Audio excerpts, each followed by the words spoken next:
just walking through the main entrance here, and through the double doors we have the main reception.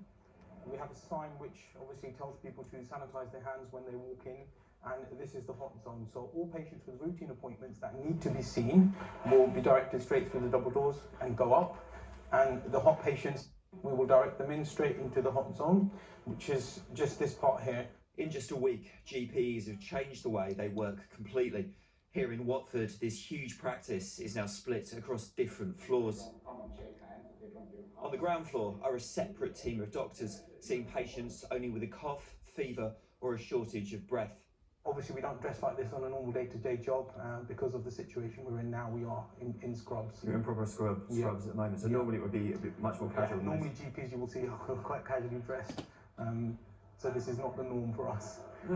How do you feel about working in this kind of situation? It's not normal for you. So it's not normal for us at all. The system that we're working in at the moment is totally different, and as my colleague said, we have literally had to change everything over the course of a weekend. So the way we work has, totally been radicalised. Patients with possible COVID symptoms first speak to a doctor on the phone. They're usually advised to self-isolate or go to the NHS 111 website. Hi, do you want to come over to the window? I'll hand you the mask, and if you put the mask on and come round the side, I'll come and get you. If they do need to see a GP, they're told to stay in their cars until called. Then they pick up a mask from the window and come through. Okay, if you pop that on, I'll come round the front. This patient gave us permission to film. Without testing, which they can't do yet in GP surgeries, we cannot know if she has the virus. We've met before, haven't we? And Dr. Theron, come on in, have a seat. Good, that's fine. And then the last thing I want to do is just your blood pressure. So your heart rate's quite fast as well, actually. Have you felt like your heart's racing? Yeah. What have you taken today? Each surgery has a different way of working. Here they try to limit appointments like this to 5 minutes. You're quite breathless just at rest as well, aren't you? I think also it's when I'm trying not to cough. Okay. So I think trying not to cough is what's causing me Sure. makes it a bit of a problem. Okay. I think I'm going to get you seen by the medical team at the hospital because it is quite high. This may or may not be coronavirus. We can't say for certain because you've got underlying asthma. It's quite difficult, but I can't actually on your chest. You don't sound that wheezy at the moment, but you're quite short of breath. So I do want to get you seen just with those observations. I'm slightly worried that, they're not normal. So I want the medical team to see you.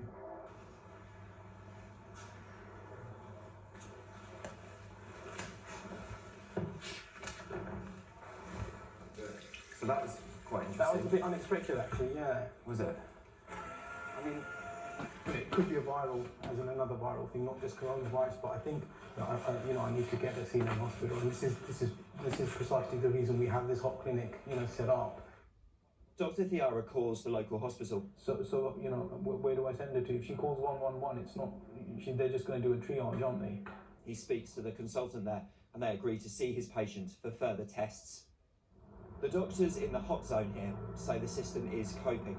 They have, though, already seen a sharp increase in calls. Yeah. I think that's partly what we need to get around, actually. They've been working 11-hour days since the weekend. The pace is described as relentless. We're working downstairs here and treating it almost like an A&E department. We're seeing all the sick patients with fever, cough, flu-like illnesses. We've got a second team of doctors, we're calling them the cold doctors, and we're trying to keep them clean. They're on a separate floor of the building. And they're seeing all the normal kind of bread and butter GP stuff that we see day in, day out, which is lumps, bumps, back pain. All the staff in this section do expect to get the virus at some point. The idea is to then replace them with clean doctors from the so-called cold zone, or those working from home. I mean, in terms of protective gear, there's different levels of, and that's worth looking at. This is what we've been provided with. So we have these aprons, which, to be honest, I'd use with my children at home for arts and crafts. And these literally will just cover, like a cooking apron, basically. We'd use a single one of those each time. Normal gloves. And then these are the sort of, I'd call these more of a light dental mask. Now, these don't fit the kind of high proper protection that one would expect in this situation, but it's the best we have, and we don't want to leave our patients at risk. How confident do you feel in that? It's better than nothing, but it's what we have. And at the end of the day, we have to use the equipment provided by NHS England, and I guess that's what they've made available. And then gloves. Compare that with the fitted mask which paramedic Adam now wears on home visits, but only because this was left over from his days working for the ambulance service. What's the kind of response you got when you tell them about that? Usually, well, we tell them that we're coming in like personal protective equipment and masks, but there's not necessarily, you know, oh, this is what we're going to look like, but normally when they open the door, just be like, ah! The doctors at this surgery are now being promised better safety equipment. It should arrive within the next few days. There is no doubt the NHS staff here are taking a risk. The message they want to get across to the public, though, is to stay calm.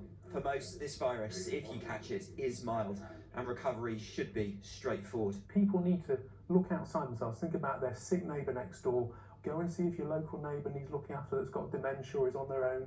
This is a good chance for, you know, Daryl mentioned David Cameron, but his big society, if there's ever a time for the big society, surely it's now that we can actually do something together.